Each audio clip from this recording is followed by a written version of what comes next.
اللهم صل على سيدنا محمد يا رب صل وسلم دائما أبدا على حبيبي. آج اللہ کے غفور الرحیم ہونے کا جتنا غلط مطلب لیا اور بتایا جا رہا ہے، شاید یہ چیز اللہ کے غضب کو جتنی دعوت دے اتنا کوئی اور جرم اللہ کے غضب کو دعوت نہیں دے گا. اتنا غلط مطلب. بھائی لیلۃ القدر میں بخششیں ہوتی ہیں، گناہ پہلے چھوڑنا پڑے گا آپ کو. آپ اس خوش فہمی میں نہ رہیں. رمضان میں بخششیں ہوتی ہیں، لیکن ہمارے نبی نے فرمایا بہت سے روزے داروں کو رمضان میں بھوک کے سوا کچھ بھی حاصل، بولو نا بھائی، نہیں ہوتا. ایک بالش زمین جس نے کسی کی ہتھیائی، فرمایا 7 زمینوں کا طوق اللہ اس کی گردن میں ڈالے گا. نہ معاملات صحیح ہیں، پیسے دے کے آپ تجربہ کر کے دیکھ لیں، کبھی وقت پہ واپس، بولو نا، نہیں کرے گا. یہ کیا ہے؟ یہ اس جہنم کی آگ سے غفلت. صحابہ کرام ڈرا کرتے تھے. حدیث میں آتا ہے رسول اللہ صلی اللہ علیہ وسلم نے فرمایا کہ اللہ نے اس آگ کو اس آگ سے زیادہ گرم بنایا ہے. صحابہ کرام کی ایسی کیفیت ہوئی، ترمذی کی حدیث ہے، اس طرح اللہ کے خوف سے رونے لگے کہ جیسے کوئی ہانڈی کھول رہی ہوتی ہے. یا ایھا الناس ان وعد اللہ حق فلا تغرنکم الحیات الدنیا. دیکھو اللہ فرماتے ہیں لوگو اللہ کا وعدہ سچا ہے. اللہ نے وعدے کیے نا، مار کے ختم نہیں کروں گا، ایک دن اپنے سامنے کھڑا کر کے حساب و کتاب لوں گا. اللہ بار بار یاد دلاتا ہے اے لوگو اللہ کا وعدہ سچا ہے. تو اللہ تجھے یہ بتانے کی کیا ضرورت ہے کہ میرے وعدے سچے ہیں؟ جب تو نے کہہ دیا تو اللہ کو معاذ اللہ جھوٹ تو نہیں بولتا. اللہ فرماتے ہیں تمہیں کچھ چیزیں ایسی ہیں جو اس اللہ کے وعدے کے بارے میں دھوکے میں ڈالیں گی اور تمہیں وہ یہ دکھائیں گی کہ اللہ کا وعدہ سچا نہیں ہے. اللہ نے معاذ اللہ سیاسی وعدے کیے ہیں، یہ سچا وعدہ نہیں ہے. وہ کون سی چیز دھوکے میں ڈالے گی؟ فلا تغرنکم الحیات الدنیا. فرمائے اس دنیا کی ترقی، دنیا کی ظاہری چمک دھمک. تمہارے یہاں سے لوگ ہوں گے جو باتیں کریں گے گورا چاند پہ پہنچنے کی باتیں کر رہا ہے اور مسلمان جنت اور جہنم کے چکر میں الجھے ہوئے ہیں. وہ لیبارٹریوں میں کیا کیا بنا رہے ہیں، مسلمان جنت جہنم سے باہر نہیں نکلتے. وہ یہ کر رہے ہیں، مسلمان جنت اور جہنم میں پڑے ہوئے ہیں. اللہ فرماتے ہیں دنیا کی جو زندگی ہے جس نے کافر کو دھوکے میں دیا، یہی زندگی کس کو دھوکہ دے گی؟ یہی تمہیں دھوکہ دے گی. اس زندگی میں جب تم ترقی کی جتنی قسمیں دیکھو، چاند پہ پہنچنے کی، مریخ پہ پہنچنے کی، خلائی سیاروں سے چھلانگیں لگانے کی، اس دنیا میں ایک چیز غور کر لینا، اس کے آگے موت ہے جو اس ساری ترقی کو چند سیکنڈ اور منٹوں میں خاک میں ملا کے رکھ دے گی. یہ ایسی ترقی ہے جو ورلڈ ٹریڈ سینٹر جیسی عمارت کو چند گھنٹوں میں زمین بوس کر دیتی ہے. اس لیے اس میں ترقی کرنا، مگر اس ترقی کو اصل مت سمجھنا اور اس دنیا سے دل مت لگا کے اللہ سے غافل نہ ہو جانا. تو یہ بہت بڑا فالٹ ہے اس دنیا کے اندر، اور یہ فالٹ سمجھ میں اس وقت نہیں آتا اس وقت تک جب تک خود اپنے اوپر بھگتتا نہیں ہے انسان. جس پر جب تک موت آتی نہیں ہے نا، اس وقت تک اس کی سمجھ میں موت، جو موت کو اپنی آنکھوں سے نہیں دیکھتا نا، اس وقت تک اس کی سمجھ میں موت آتی نہیں ہے، اس وقت تک نہیں آتی. وہ اٹکا رہے گا، اس کا دل پلاٹوں میں، گاڑیوں میں، بنگلوں میں، دولت میں اٹکا رہے گا. حتیٰ کہ کینسر کا مریض ہوگا نا، ڈاکٹر کہہ دیں گے 6 مہینے رہ گئے ہیں، مگر دل دنیا سے اس کا بھی نہیں نکلے گا، وہ پھر اسی میں لگا رہے گا. ایسے پیشنٹ ہم نے دیکھے ہیں، ڈاکٹر نے کہہ دیا 6 مہینے رہ گئے، 7 مہینے رہ گئے، 8 مہینے رہ گئے، لیکن ان کا خیال یہ کہ ابھی ہم اتنے آرام سے نکلنے والے نہیں ہیں یہاں سے. ان کی پہ بھی غفلت. بھائی تم تو توبہ کر لو. قرآن کے الفاظ دیکھیں، قرآن کہتا ہے وَلَوْ رُدُّوا لَعَادُوا لِمَا نُهُوا عَنْهُ. کتنے لوگ ایسے ہوں گے کہ جب جہنم کی آگ کو اپنی آنکھوں سے دیکھیں گے تو اللہ سے کہیں گے ایک دفعہ دنیا میں بھیج دے.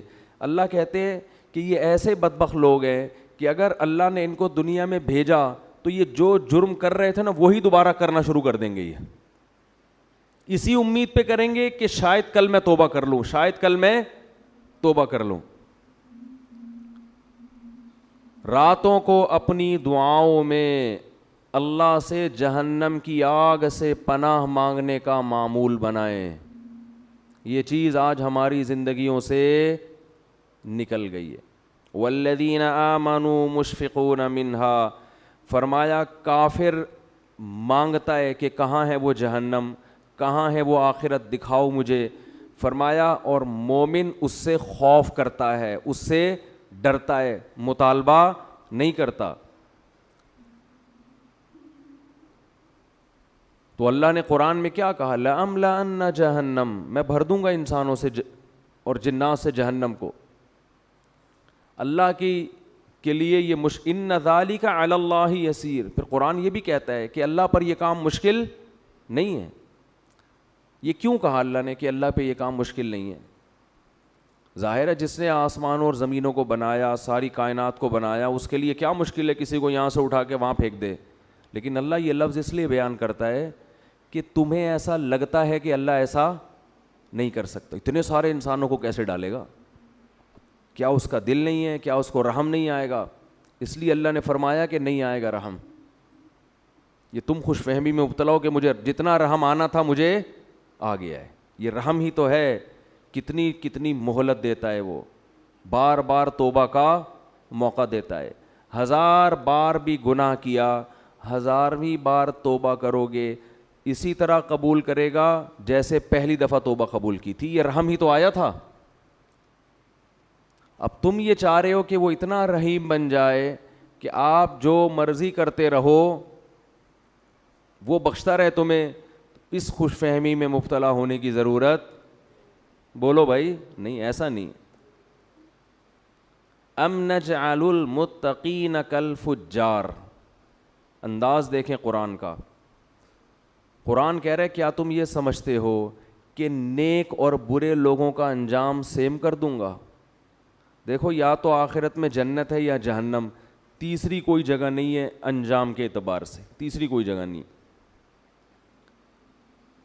یا تو ادھر یا بولے نا بھائی, تیسری کوئی جگہ نہیں ہے.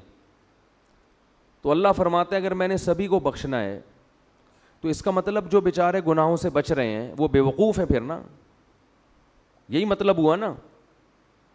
وہ تو پاگل ہیں, وہ رمضان کے روزے رکھ رہے ہیں, وہ راتوں کو اللہ کے سامنے کھڑے ہو کر پناہیں مانگ رہے ہیں اللہ سے, وہ مالی معاملات میں حرام سے بچتے ہیں,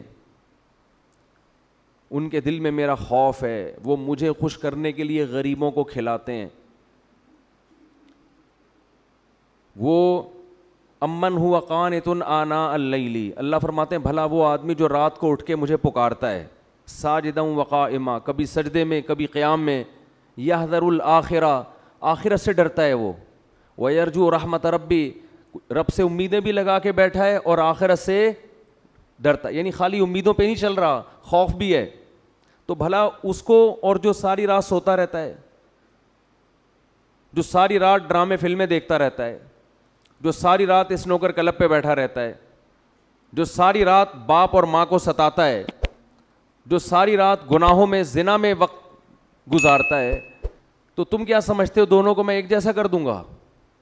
ہے بھائی, دونوں کا انجام اس کو بخش دوں گا, چل بھائی چھوڑ, بس بخشش ہو گئی, کوئی میں بہت غفور ہوں, میں بہت بڑا ہوں. لیلۃ القدر کو دونوں جاگ لیے تھے تو اب دونوں ایک جیسے ہو گئے. بہت مشکل ہے بات سمجھانا, بہت مشکل ہے. لیلۃ القدر میں چونکہ دونوں جاگ لیے تھے اب دونوں کیا ہو گئے ہیں بھائی؟ سیم. تو اللہ کہتے ہیں ام نجعل, بھلا ہم ایسا کریں گے, ہمیں تم نے یہ سمجھا ہوا ہے, ایسی بے انصافی, ایسی دھاندلی تو دنیا میں کوئی کرپٹ ترین حاکم نہیں کرتا. عدل و انصاف کا بادشاہ ایسا کیسے کر سکتا ہے؟ خوف پیدا کرنے کی ضرورت ہے. جن گناہوں کی طرف ہم جا رہے ہیں اور بغیر کسی بریک کے چلتے چلے جا رہے ہیں, برداشت بالکل ختم.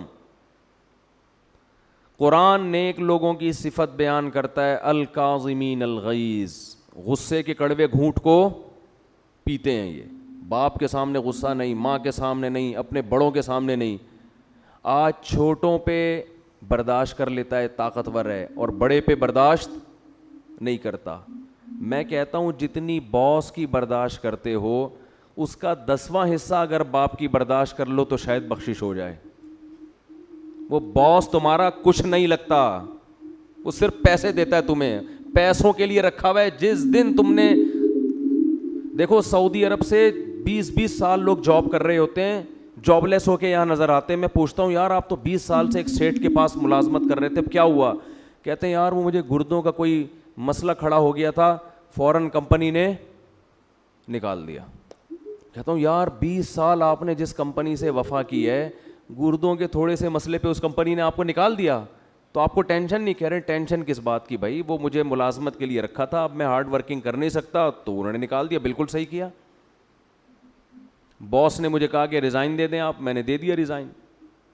جنہوں نے اپنے مفاد کے لیے رکھا ہوا ہے, جہاں آپ کو کوئی بیماری ہوئی فوراً آنکھیں انہوں نے پھیر لیں, ان کے ساتھ تو ایسی وفا ہے یار.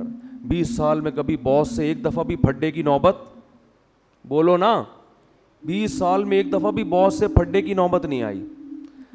اور جو باپ آپ چاہے لنگڑے ہو, لولے ہو, اندھے ہو, کاڑے ہو, بہرے ہو, فالج زدہ ہو, وہ باپ آپ کو کبھی گھر سے کبھی نہیں نکالے گا گھر سے. اس باپ اگر وہ تیز آواز سے بات کرتا ہے, وہ سختی کرتا ہے, تو آپ کا میٹر گھوم جاتا ہے. دنیا کو بے وقوف بنانا آسان, لیکن جس خدا نے پیدا کیا وہ ہماری ان حرکتوں کو نوٹ کر رہا ہے, لکھ رہا ہے. وہ قرآن کہتا ہے ایسا انتظام کر رہا ہوں کہ فرشتے بٹھا دیے, ان کی فائلیں تیار کرو, ایک ایک لفظ لکھو ان کا. جو قریبی رشتہ ہے اس کا حق اتنا زیادہ, لیکن جب سے دنیا میں کفر کی حکومت ہے, جتنا قریبی ہے اس کا رشتہ اتنا ہی کم. آج دنیا میں جانوروں کے حقوق پر بات ہو رہی ہے, ماں باپ کے حقوق پر بات نہیں ہو رہی ہے. ایک فادر ڈے منا لیتے ہیں, اس میں چاکلیٹ موکلیٹ اس کو گفٹ کر دیتے ہیں گورے. ایک مدر ڈے میں کو 2-4 پھول ہار پہنچا دیتے ہیں اس کو. یہ فادر ڈے اور مدر ڈے منانا چھوڑ دیں, یہ ماں باپ کے ساتھ بدترین مذاق ہے, یہ خوب سمجھ لیں. بالکل اس کا بائیکاٹ کریں. یہ جو فادر ڈے اور مدر ڈے, یہ ان لوگوں کا کام ہے جن کا باپ اور ماں سے سال میں ایک پورے سال رشتہ ہوتا ہی نہیں ہے, وہ کبھی کبھار تھوڑا بہت یاد کر لیتے ہیں. تو اللہ کا عذاب بہت سخت ہے. یا ایھا الناس ان وعد اللہ حق, اے لوگو اللہ کا وعدہ سچا ہے. فلا تغرنکم الحیات الدنیا, اللہ فرماتے ہیں کہ یہ دنیا کی زندگی تمہیں دھوکے میں نہ ڈال دے. ولا یغرنکم باللہ الغرور, اور شیطان تمہیں دھوکے میں نہ ڈال دے. شیطان تمہارے برے عمل کو چمک پٹیاں لگا کے تمہارے سامنے مزین کر کے پیش کرے گا, یہ خود بھی برباد ہوگا, تمہیں بھی برباد کرے گا. کتنے وعدے اللہ کر رہا ہے بھائی. اس رمضان کا تھوڑا سا حصہ ہے, آج گناہوں سے توبہ کر لو سچے دل سے. اے اللہ جو نماز کو قضا کرتا ہے, اے اللہ آئندہ زندگی میں کبھی نماز قضا نہیں ہوگی. دیکھو نماز کا معاملہ اتنا ہلکا نہیں ہے جتنا ہم سمجھتے ہیں. ہمارے ہاں نمازی بھی بے نمازی ہیں, بہت افسوس کے ساتھ کہنا پڑتا ہے. جو نماز پڑھتا ہے اس نے نماز کو بالکل اینڈ میں رکھا ہوا ہے, سب سے آخر میں. سارے کاموں سے فارغ ہوگا تو نماز ہو جائے گی. سفر میں نماز قضا کر دیتے ہیں, بیماریوں میں نماز قضا کر دیتے ہیں. ہم نے نمازی لوگ دیکھے ہیں بستر پہ پڑے ہوئے نماز نہیں چھوڑتے, آپریشن تھیٹر میں نماز نہیں چھوڑتے. نمازی عورتیں بچے کی ولادت سے پہلے نماز نہیں چھوڑتی. وہ آپریشن تھیٹر میں ہوں گی, ان کو فکر ہوگی کہ نماز کا وقت کہیں ضائع نہ ہو جائے. اس کو نماز کہتے ہیں, اس کو نمازی کہتے ہیں. ہمارے ایک رشتہ دار انڈیا سے آئے تھے, ان کی عمر میرا خیال ہے 70 سال ہوگی, بہت پرانا واقعہ یہ. ان کے بارے میں ہم نے سنا تھا کہ جب سے بالغ ہوئے ہیں اس وقت سے اب تک ان کی کوئی نماز قضا نہیں ہوئی. 55-60 سال میں کوئی نماز قضا نہیں ہوئی جب سے بالغ ہوئے ہیں. میں حیران تھا, ایسے لوگ بھی دنیا میں ہیں. ہم چھوٹے تھے, یہ بات ہے تقریباً 84-85 کی. انہیں کلفٹن گھمانے کے لیے اور ادھر ادھر کراچی کی مختلف جگہیں دکھانے کے لیے لے گئے. تو مجھے اندازہ ہوا واقعی اس بندے کی نماز کبھی قضا نہیں ہوئی ہوگی. بات بات میں بھائی نماز کا ٹائم تو نہیں ہے, بھائی کوئی مسجد ہے قریب میں, بھائی ایسا تو نہیں کہ نماز قضا ہو جائے گی. سارا ہم تفریح میں لگے ہوئے ہیں اور ان کے دماغ میں سارا دن کیا چل رہا ہے, بھائی ایسا نہ ہو ٹائم ہو جائے پانی نہ ملے کہیں. ہم ان کو تسلی دیتے حضرت ایسا نہیں ہے, آپ بے فکر رہیں. اس وقت مجھے اندازہ ہوا کہ واقعی ان کے بارے میں جو ہے کہ زندگی میں نماز کبھی قضا نہیں ہوئی, تو واقعی ایسے شخص کے بارے میں یہ کہنا ممکن ہے کہ اس کی نماز کبھی قضا نہیں ہوئی. سفر میں اپنی نمازوں کے اسکیجول کو پہلے دیکھا کرو کہ کون سی نماز کہاں ہوگی. کس طرح سے خواتین نمازیں قضا کر دیتی ہیں. اللہ نے نماز پڑھنے کا حکم نہیں دیا, حافظو حفاظت کرو, حفاظت بہت سخت, یہ اللہ کا دین ہے بھائی, اس میں لچک نہیں ہے.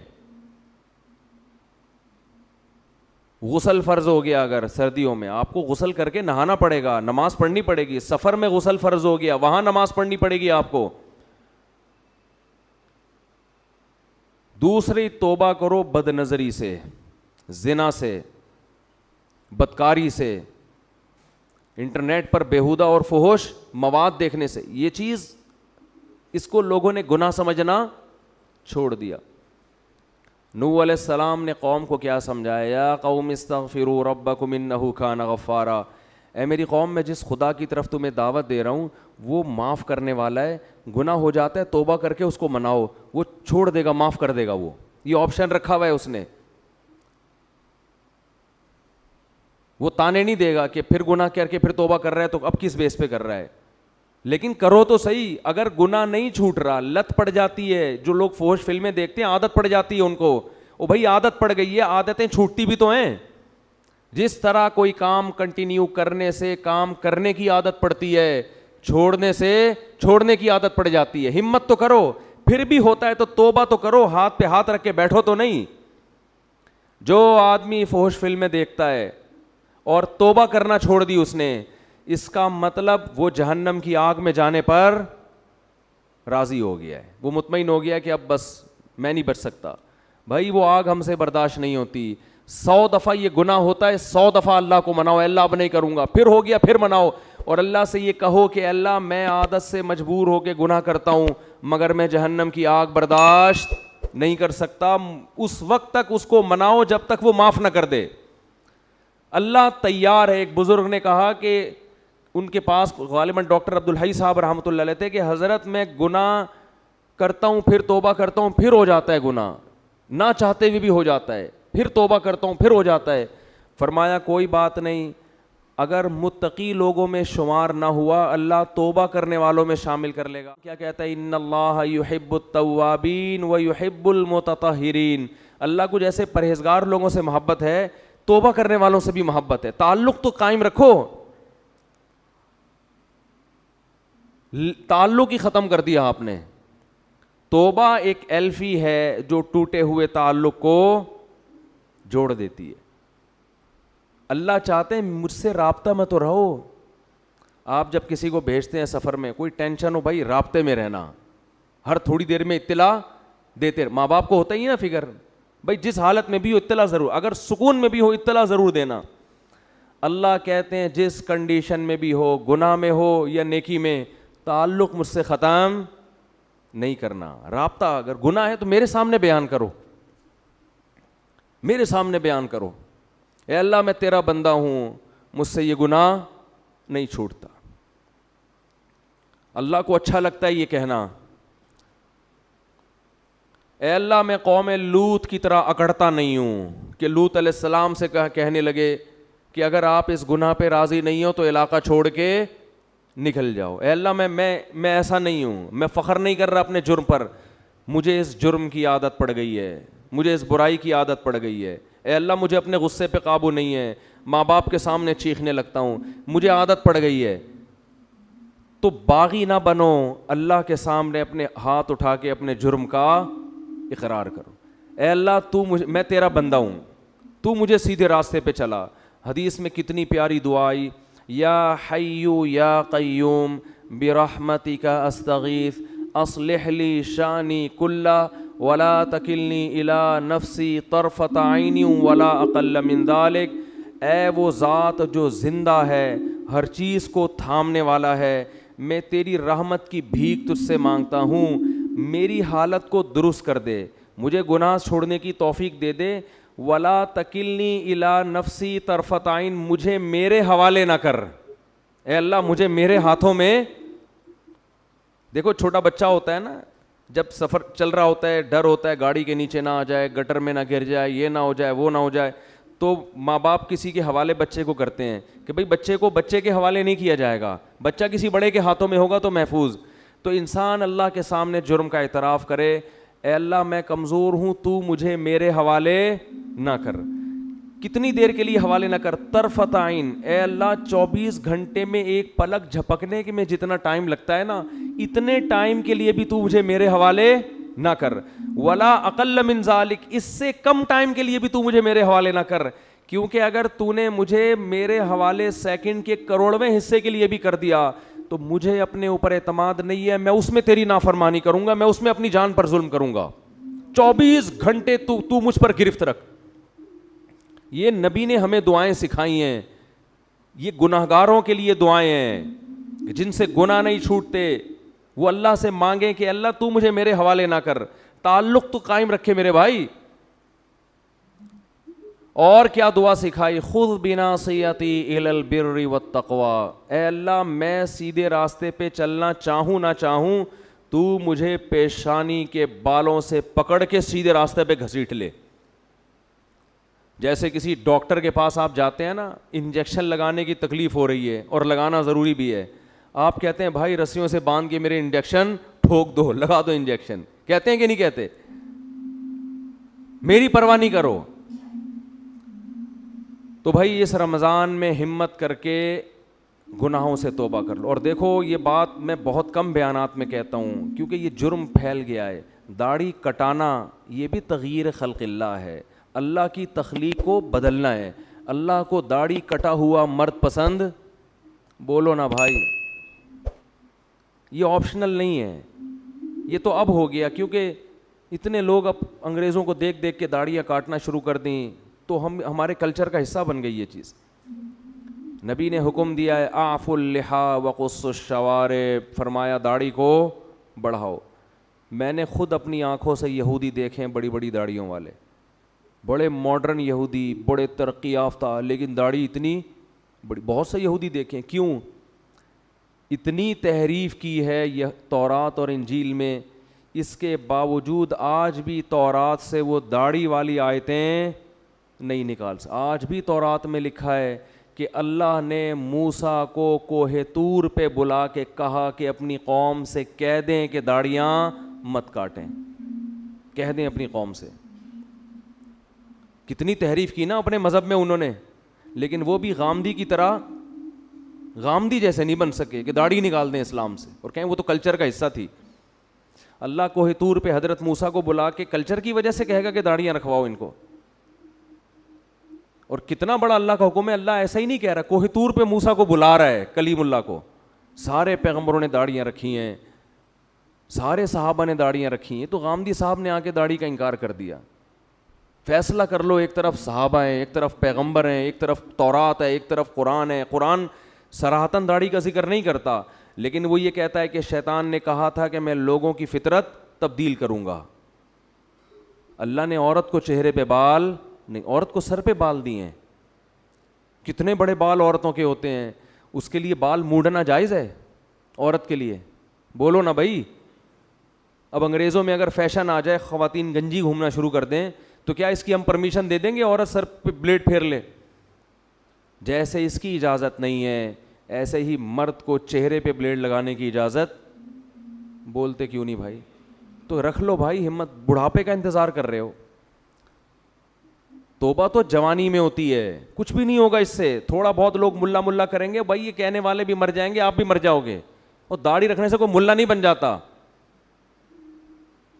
کتنے فوج کے بڑے بڑے آفیسرز ہیں جن کی بڑی بڑی داڑھیاں ہیں، کیا وہ ملا ہیں؟ کتنے بڑے بڑے سائنٹسٹ ہیں، یہ جو ایٹامک انرجی میں جو سائنسدان ہیں، جامعۃ الرشید آئے تھے تو اتنی بڑی بڑی داڑھیاں ان کی. بھائی داڑھی رکھ کے آپ سائنسدان بھی بن سکتے ہو, آپ ڈاکٹر بھی بن سکتے ہو, آپ آفیسر بھی بن سکتے ہو, زیادہ اچھے بنو گے آپ, روب ہوگا آپ کے چہرے پہ. تو ہمت کر لو اس رمضان میں. میں کسی بغیر داڑھی والے کو اپنے سے کمتر نہیں سمجھتا.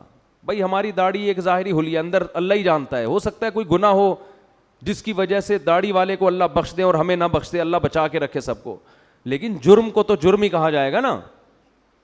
وہ لوگوں کی رعایت میں لوگوں کو خوش کرنے کے لیے اس کو تبدیل تو نہیں کر سکتے ہم. یہی تو یہود کا جرم تھا کہ وہ حکام بیان کرتے جس پہ لوگ خوش ہوتے. جو برائی معاشرے میں پھیل جاتی, یہود کے علماء اس پہ ڈسکس نہیں کرتے کہ پبلک ناراض ہو جائے گی. تو اللہ کا حکم ہے, ہمت کر لو. اور یہ فضول باتیں, داڑھی رکھ کے میں یہ گناہ کروں گا تو لوگ کیا بولیں گے, داڑھی بدنام ہوگی, پھر تو اسلام کا نام ختم کر دو بھائی. مسلمان تو 2 نمبر ہی کرتے ہیں بہت سے, بدنام تو اسلام ہوتا ہے. اب اس کا حل یہ نہیں ہے کہ اسلام چھوڑ دو, اس کا حل یہ ہے کہ 2 نمبر ہی چھوڑ دے آدمی.